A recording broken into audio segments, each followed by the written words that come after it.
Welcome to the Hindu Daily. We have an immense spectrum of sources in front of us today, demanding a truly deep dive. It's quite a stack. We're crossing boundaries, moving from, the high-stakes chess game of global tech policy and media consolidation, Right. right down to the surprising historical and biological secrets unearthed in regeneration science and ancient craft. It's a journey across geopolitical strategy, cultural preservation, and, well, pure knowledge. And that's precisely the mission. We're tasked with extracting the most critical knowledge, the things you truly need to be well informed about, from the FAQ, profiles, science, spotlight, and magazine sections. So not just the headlines. No, we're going straight for the underlying strategies, the historical context, and the profound implications of these very diverse developments. Okay, let's unpack this unusual move first because it seems to defy the established U.S. strategy. The AI chips. The AI chips. President Trump recently allowed Chinese firms to import NVIDIA's H200 graphics processing units. This comes after years of extremely tight export controls. Controls designed to starve China's military and tech development of cutting-edge silicon. Exactly. And there's a catch, right? There is. NVIDIA has to pay the U.S. government a 25% revenue surcharge on these sales.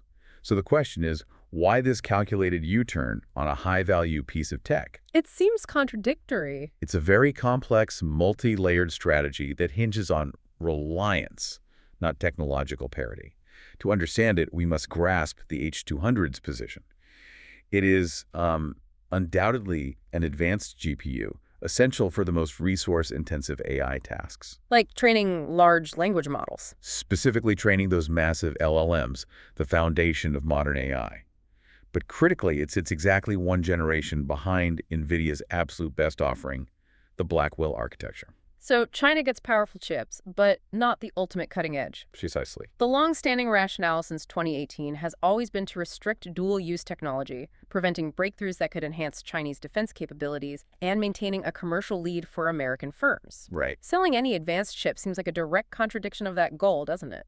Only if you view it purely as a hardware decision. What truly locks the Chinese firms into this American ecosystem, even with a slightly older chip, is the software architecture. Ah, the software. NVIDIA's proprietary CDA software architecture is the industry standard for AI and parallel computing. It's what developers train on. It's what all the foundational models are built around. It creates massive, almost insurmountable switching costs for any company trying to move to a rival ecosystem. So it's a software lock-in, kind of like the historical dominance of Microsoft Windows or the current Apple ecosystem, but for the very bedrock of AI. Exactly. The U.S. and NVIDIA's calculated strategy is essentially a brilliant, subtle delay tactic. China has been pouring resources into developing indigenous alternatives, Huawei's chips being the primary focus. So by allowing the sale. By allowing the H200 sale, the U.S. satisfies China's immediate short-term AI acceleration needs just enough to slow down that frantic, expensive, and foundational Chinese research and development drive. It's a way to prolong the significant technological gap that remains. So they're given a fast enough car, but not the fastest, and they're paying a premium for the fuel. Perfect analogy. And China is well aware of this dynamic. The reports suggest that Chinese firms are limiting the quantity of H200 purchases. They have to. They're balancing that short-term performance boost, which they need, even after demonstrating success like the DeepSeek LLM trained using older chips, with their long-term nationally mandated push for true self-sufficiency. Right. They can't afford to become too reliant on this slightly older generation of foreign tech, even if it's currently the most efficient way to scale their models. It's a delicate dance of dependence versus domestic development. It really is. Moving now from the geopolitics of microchips to the geopolitics of content, we have the monumental news of Netflix acquiring Warner Bros. Including the legendary HBO. Including HBO, for a staggering $82.7 billion. This is a genuinely paradigmatic shift. A new age streamer is now swallowing a traditional Hollywood studio whole. It is. I mean, what does this mean for the competitive landscape and the actual structure of media creation? That's the question. This is a textbook case of extreme vertical integration, and the scale is just unprecedented. Netflix gains unparalleled control over the entire pipeline. The entire thing. Everything. They own the foundational content legendary IPs from Warner and HBO. They own the creation process, they own the distribution, and they own the exhibition platform. This centralizes control, leading to enormous cost savings and economies of scale. Which effectively makes them what, a monopolist in the streaming sector. And it certainly pushes them in that direction. Yeah. Competitors, even giants like Disney plus Godot, will find it nearly impossible to compete with this integrated machine. This immediately brings to mind media theorist Marshall McLuhan's famous idea. The medium is the message. Right. We often obsess over the plot of a series or the cast of a film, but McLuhan argued that the technology used to transmit that content, the medium, fundamentally changes our perception and our relationship with it. And streaming is no longer a neutral delivery mechanism. It's an environment that dictates its own rules. It fundamentally favors content tailored for the subscription retention model. Which means Serialized content, fragmented viewing sessions, and material optimized for binge watching. When content creation is concentrated under this single entity, the message inevitably shifts. Creative decisions start prioritizing algorithmic metrics: the highest volume, the quickest hook, the predictability that drives subscriber renewal over bold, experimental, or cinematically ambitious filmmaking. that concentration of power poses significant threats to creative diversity, doesn't it? If the gatekeepers rely solely on algorithms predicting what we already like. Then we lose those challenging, risky projects that define true artistic growth. Absolutely. We see the resulting shrinkage of variety play out in real time. Look at the top 10 trending movies feature on any major platform. That's the dominance of algorithmically pushed content favored by massive internal advertising budgets. This merger further compounds the erosion of the communal cinematic experience, the loss of what sociologist Walter Benjamin called the aura of a work of art. It's content optimized for laptop screens and shorter attention spans. Designed to keep you on the platform, not necessarily to create lasting cultural impact. And the competitive shockwaves were immediate. We saw Paramount Skydance place a hostile all-cash counterbid of $108.4 billion for Warner Bros. A huge sum. Trying to disrupt the deal, it shows the sheer panic in the industry. And the political alarm bells are ringing just as loudly. U.S. President Trump raised serious concerns. And Senator Elizabeth Warren went so far as to label the proposed deal an anti-monopoly nightmare. Their concerns center on the risk of significant price hikes for consumers and a rapid reduction in content diversity. So this deal is destined to face the most intense regulatory scrutiny seen in Hollywood in decades. It has to, hearkening back to the days of the Paramount Decree. Let's shift our focus to a truly groundbreaking piece of digital regulation, Australia's Online Safety Amendment Bill 2024. This one is a big deal. This law mandates a minimum age of 16 for accounts on major social media platforms like X, Facebook, and TikTok, entirely overriding parental consent. The stakes are high. Non-compliance risks a hefty $33 million fine. It's a severe measure. The government's core rationale is simple but powerful: public health and child protection. They're targeting the mental health impact directly. Citing the relentless tide of cyberbullying, harmful content, and predatory online practices. And this policy isn't based purely on theoretical harm. The source material cites damning internal reports revealed in lawsuits. What kind of reports? For example, Meta executives were quoted internally saying things like, "Instagram is a drug. We're basically pushers."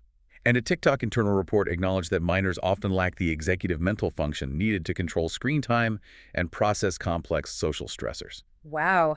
That internal context certainly accelerates the urgency for legislative action. How are the tech giants responding to being forced to police their own user base so strictly? Well, they are complying, but with strong public reservations. Meta, for example, expressed deep concerns about the blanket ban, Arguing what, exactly? arguing it risks isolating teenagers from legitimate social connections and provides inconsistent protection.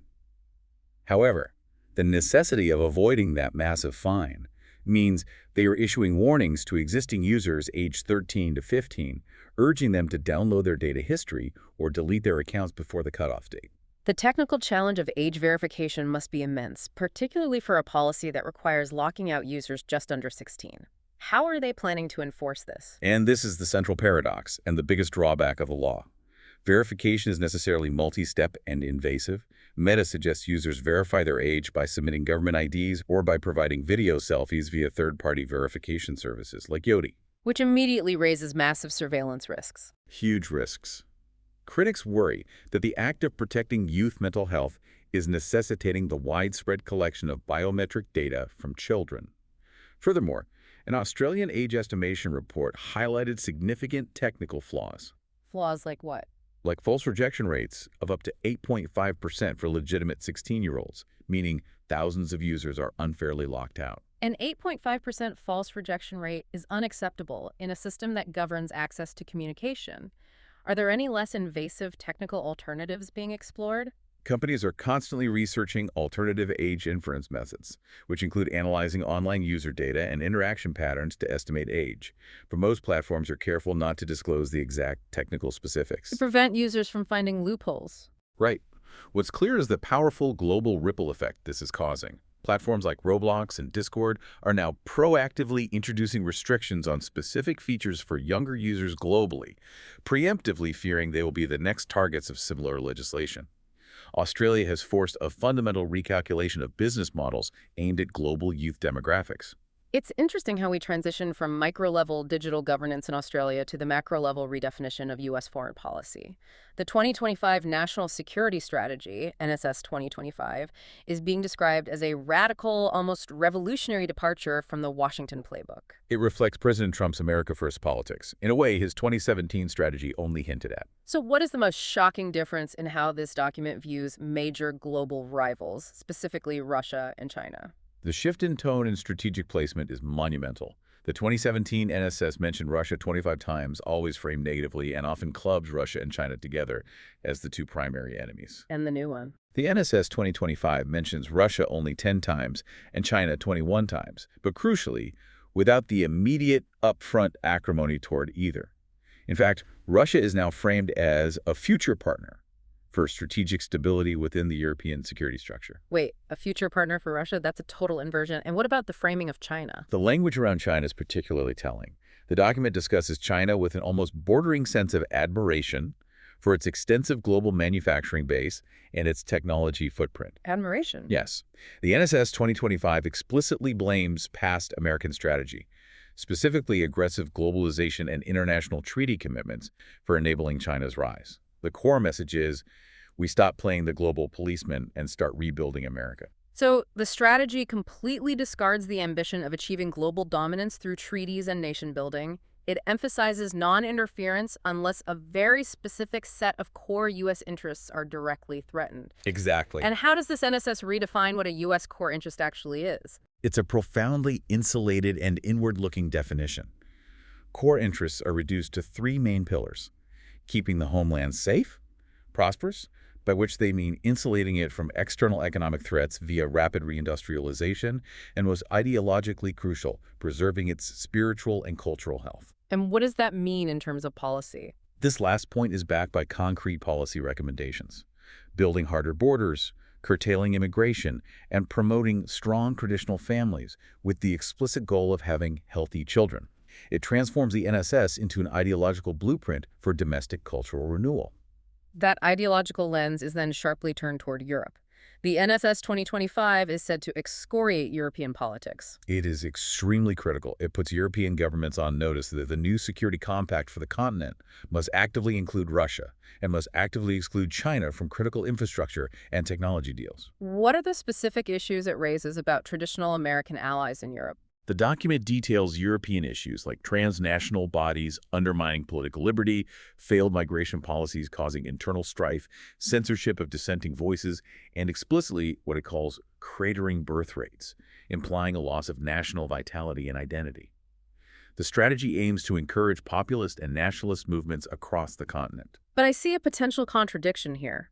The document claims to discard global dominance, yet simultaneously insists on maintaining technological and financial control. That is the central unaddressed tension. It swings between isolationism and hyper-selective engagement. It mandates maintaining dominance in areas like AI, critical minerals, and controlling global financial standards. The document itself recognizes that its success depends entirely on overcoming the barriers of entrenched habits and the deep-seated interests of the established Washington foreign policy elite. The people who stand to lose power under this new paradigm. Exactly. Shifting our focus to Southeast Asia, we look at the enduring, bloody tensions surrounding the Preah Vihear temple. A site of immense spiritual and cultural significance. Built between the 9th and 12th centuries by Khmer kings in honor of Shiva, it's perched dramatically atop a steep cliff in the Dangrik mountain range, straddling the natural frontier between Cambodia and Thailand. And the tension here is a direct legacy of colonial-era map-making. The border was defined by the Franco-Siamese treaties of 1904 and 1907, which intended to follow the watershed line of the mountains. But the maps were problematic. The influential French maps of the era placed the temple complex on the Cambodian side of the divide. And this was an issue because access to the temple is historically and geographically much easier from the Thai lowlands, cementing Thai cultural investment in the site. So when Cambodia gained independence in 1953, they renewed their claim, but Thailand quickly deployed troops, leading to the case before the International Court of Justice. And the landmark 1962 ICJ ruling favored Cambodia, finding that the temple lay within Cambodian territory and ordering Thailand to withdraw its forces. But, as you noted, that ruling was famously ambiguous in one crucial area. Absolutely critical ambiguity. The 1962 ruling settled the sovereignty of the temple structure itself. However, it deliberately left the sovereignty over the surrounding land, the physical promontory or headland upon which the temple sits, largely undefined. Creating a legal gray area, a dangerous vacuum of control that continually fueled tension. Especially after the temple was listed as a UNESCO World Heritage Site in 2008, drawing international attention. So the lack of clarity forced Cambodia to seek a further interpretation of the judgment, which resulted in the 2013 ICJ clarification. Cambodia asked the court to confirm what the 1962 judgment actually meant regarding the whole area.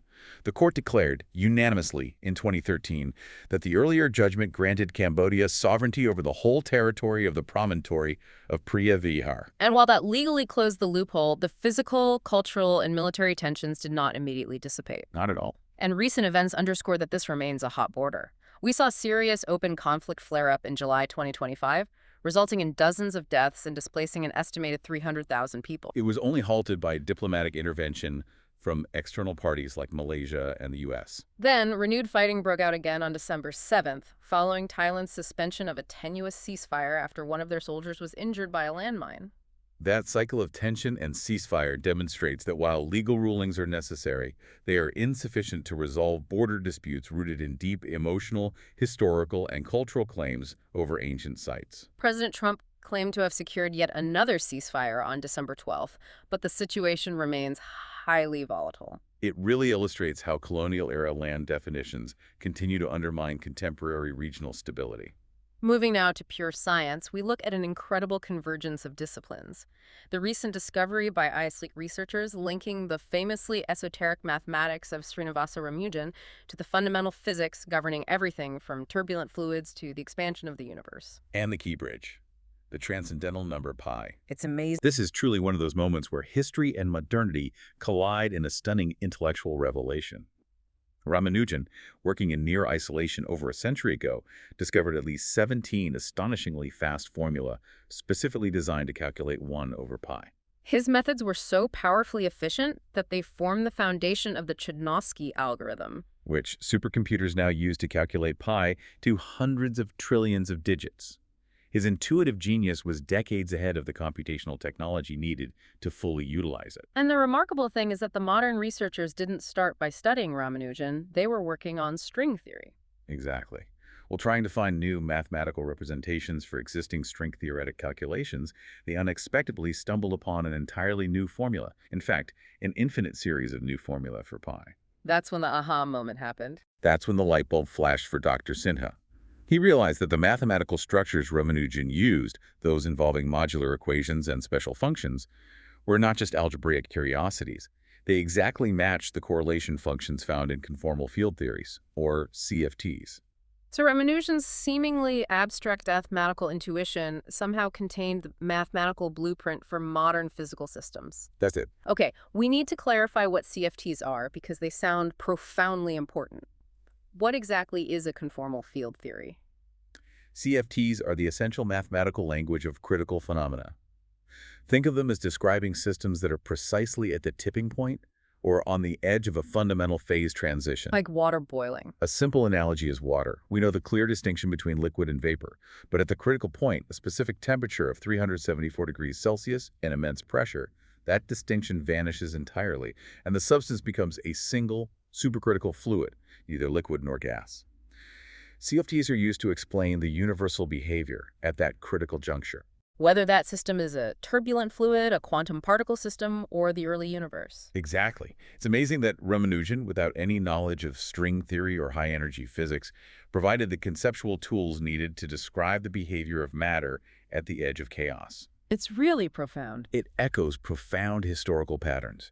We saw Armenian geometry, developed in the 19th century as purely abstract math, later become the necessary language for Einstein's general relativity, which is now crucial for modern GPS. And Fourier transforms. Invented for studying heat diffusion, became the bedrock of all digital compression and signal processing. This new Ramanujan CFT bridge suggests that other seemingly transcendental or purely abstract numbers might also have underlying efficient representations deeply rooted in the universal physical structure of reality. From the macro universe of critical physics, let's zoom into the microcosm of biology. The provocative question here is regeneration, the ability to regrow complex organs like a camera-type eye, a possibility for humans? And the research centers on the common golden apple snail, a mollusk that can completely regrow its entire eye structure after removal. That's just incredible. That regenerative ability is not accidental. It's highly organized molecular choreography written into its genome. When the snail loses an eye, thousands of genes fire like a complex symphony. Coordinating the entire process. The entire process. Wound healing, rapid controlled cell growth, and the precise development of new specialized tissues, including retinal cells, photoreceptors, and lenses. The sources identify the PX6 gene as absolutely critical for early eye development, acting as the master regulator. So these findings are essentially decoding an ancient biological program of regeneration that exists in many species frogs, the famous axolotls that can regrow limbs, planaria flatworms. Right. The implication is that this program is suppressed in mammals, not eliminated entirely. So the challenge is moving from observing the process in simple animals to understanding how reactivate or re-guide it in complex human cells. Precisely. That's where gene editing technology steps in.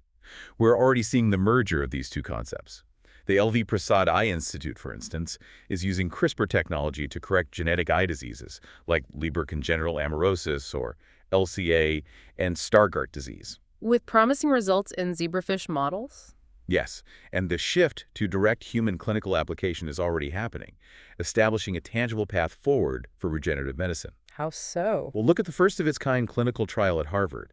They successfully used CRISPR editing to target and correct the underlying genetic mutation in human patients suffering from inherited blindness, specifically LCA, resulting in improved vision. So we're moving from understanding how a snail rebuilt its eye to using molecular biology to restore human vision. It establishes a powerful gene-guided framework for therapeutic regeneration. Now we confront a profound, persistent social challenge. The enduring issue of sun preference in India. Our source material opens with the anecdote of Pushpa, relieved to learn she carried a male fetus in 1993. Just a year before the Preconception and Prenatal Diagnostic Techniques, or PCNDT Act, was passed. That law was enacted to stop sex determination when the ratio stood at 929 females for every 1,000 males. Decades later, that social bias has simply migrated and flourished online. That's the critical, insidious evolution of the problem. While ultrasound centers are now much more stringently regulated, the online sphere has become the new, unregulated frontier for sex determination and, more dangerously, sex selection. The scale of the issue is just hard to comprehend. It is. The 2020 UN report noted that India accounted for a staggering 45.8 million of the world's 142.6 million missing females. That single number tells us the scale of the failure of legislative deterrence. And the content fueling this is shockingly non-scientific, often promoted by social media influencers or even religious leaders. We're talking about utterly bogus signs promoted as proof of a male fetus. Things like the mother feeling lazy, the partner not gaining weight, or specific cravings for sugar. The sheer reach is astonishing. Some videos with views of 14 lakh, 15 lakh. And even 32 lakh. And these myths are profoundly dangerous, because they are not just soft social media chatter. They normalize and reinforce a harmful mindset, fueling intense sun preference. And critically, these online predictions can push desperate families to attempt dangerous, illegal pregnancy terminations. Using unregulated methods if the content suggests a female fetus. The legal framework is clear. The PCNPNDT Act prohibits sex selection and related advertisements with heavy penalties. But the digital landscape moves too fast for traditional enforcement. So how is the government and advocacy responding to this online whack-a-mole problem? The response is multi-pronged. The Ministry of Health requested state governments to compile and list non-compliant URLs. Delhi, for example, submitted 45 links, the majority being YouTube videos. And advocacy groups. Groups like Girls Count are directly writing to influencers, trying to encourage responsible content creation. But they are also actively pushing for legislative updates. They suggest a critical legal amendment to explicitly include sex prediction through digital platforms, whether scientifically or otherwise, to broaden the act's scope. The difficulty, as you noted, is that deleting one link often just sees two more pop up immediately. This means the underlying problem is not technological, but social. Exactly. The root cause is the intense, enduring social pressure. Professors who study this point out that while the mother may be the one engaging with the content online, this mentality is driven by deep family pressures from the husband, in-laws, and extended family. Convincing her that the family's stability hinges on producing a male child. Right. Addressing this requires a fundamental cultural shift, not just new URLs to ban. And the data supports the notion that the mentality is deeply entrenched. While the overall national sex ratio at birth has seen a modest improvement to 917 in 2023, it is consistently and worryingly falling in key regions like Delhi, Madhya Pradesh, and West Bengal. Yet, there are glimmers of hope that grassroots change is happening. ASHA workers, the accredited social health activists, are reporting receiving fewer direct in-person requests for gender information. That's a positive sign. It is. And furthermore, users themselves are starting to actively counter the harmful comments and myths in the video comment sections, pushing back against the bias. This slow, community-driven pushback, coupled with the rising confidence and education of daughters, offers the most durable long-term solution. Let's pivot to a story of profound success and community resilience, the Sittilingi model. This is a comprehensive blueprint for holistic health and development in Western Tamil Nadu. Pioneered by a husband and wife team, Dr. Lalitha Regi, a gynecologist, and Dr. Regi George, an anesthetist who established the Tribal Health Initiative, or THI, in the remote Sittilingi Valley in 1993. And when they arrived, the crisis was staggering. Appalling. The infant mortality rate, the IMR, in the valley was 147 per 1,000 live births. The THI began modestly, operating out of a small mud structure, but their genius lay in community engagement. They focused on localized training, Utilizing health auxiliaries from the village itself to tackle the primary killers: malnutrition, respiratory diseases, and unsafe delivery practices. The results speak for themselves. By 2008, the IMR had plummeted to 20. And today, it stands at just 8, which is significantly below the state average of 12. That statistic alone represents hundreds of saved lives and generational hope. But they realized that clinical healthcare was only one piece of the puzzle. They had to address the social, economic, and political determinants of health. To achieve truly sustainable change. And the critical economic component was recognizing that farming was consistently unprofitable due to reliance on conventional, high-cost methods, which compromised both nutrition and income stability. So in 2003, they formed the Sittilingi Organic Farmers Association, SOFA. They overcame initial skepticism about organic farming by proving its commercial viability, teaching sustainable methods for high-value crops like millets, pulses, and turmeric. SOFA now represents 700 organic farmers. And Dr. Liditha then focused on cultural preservation, reviving the dying art of Lambadi embroidery. That initiative became Porgai, a name that means pride and dignity. The craft revival started in 2006 by having 2 elderly women teach 10 young community members. This was not a charity project. Porgai is now a registered producer's company. The socioeconomic mobility generated is incredible. It is. We see the success story of Sindhu, who became the first design graduate from the Lambadi community, proving that cultural revival is a potent catalyst for economic empowerment and identity. What's truly fascinating is how the THI pushed the boundaries of a simple community health program into the realm of local self-governance. They went straight into the political sphere. That's the capstone of the model. In 2019, one of the THI health workers, Madheshwari, contested and successfully won the panchayat elections.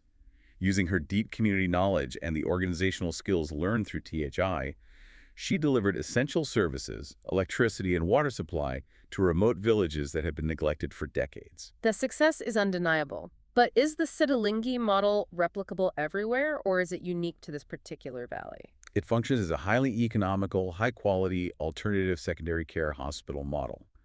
The doctors note that the state government certainly has the capacity and infrastructure to implement similar models. But they stress the core ingredient for success is not capital. It's community involvement and relevance. Exactly. The program must be run by local people who are respected by the people. The McGill Paul Farmer Award citation noted the core ingredient is respect, listening to the community and providing an accompaniment rather than dictating solutions. And their new mission is to plant this seed elsewhere. Through travel fellowships and sensitization programs for medical students, encouraging this alternative, community-focused approach. Finally, we turn to the beautiful and complex cultural story of the resurgence of the ancient Indigofera tinctoria dye across India, a metaphorical second indigo revolution. This is being driven by a profound cultural search for slower, more mindful, and sustainable ways of living. The process itself is almost meditative, requiring extreme care insulating the vats, carefully tending the complex fermentation, and watching for the fragile floating flower that indicates successful dye reduction. It is a powerful cultural movement, but one that is absolutely weighted down by history. In eastern India, particularly West Bengal, indigo carries an extremely negative historical and cultural association. The evil crop. It was the evil crop, forced upon farmers under brutal conditions by British planters, leading directly to the Nil Bidroho, the massive indigo revolt of 1859. That fear and sense of oppression lingered for over a century and a half. That historical resistance is what makes Bapaditya Biswas's intervention in West Bengal so significant. It really is. Despite the deep-seated local fear and phulia, he successfully reintroduced the indigo plant in 2020, after years of painstaking research, procuring seeds from Tamil Nadu.